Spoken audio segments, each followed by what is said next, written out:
Here's one really nice feature of auto steer in corn, being able to run hands-free back down through the corn. Allows you to go and do other things, like maybe talk on the telephone or maybe make some notes.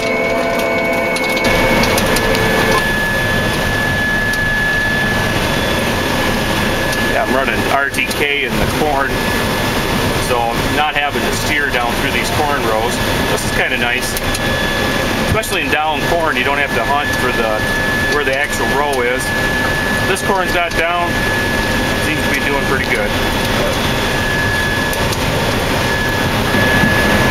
Okay, what I'm in right now is some 36B53. It's absolute kick butt corn right now. A lot of times the yield monitor spiking up 240, 250 on this thing. Looks nice. And this is a headland, that's what blows my mind.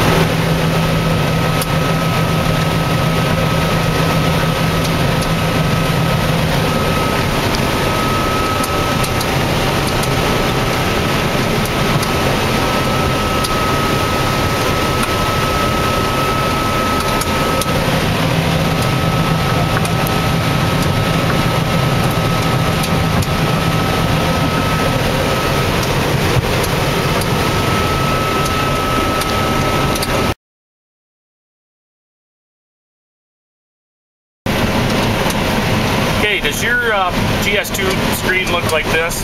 Would you like to have the yield come up on the screen? What you do is you simply go into your settings. You go to Green Star, you go to mapping, and then it comes up and looks like that. And you say map settings, and you go and you pick out yield. Then you say accept. Now you have your yield map up. Now if your legend isn't correct, you click on edit. Yeah, let's say we drop this down to 250. And we'll leave that at 125. Okay. Now your screen should show the difference in the yield.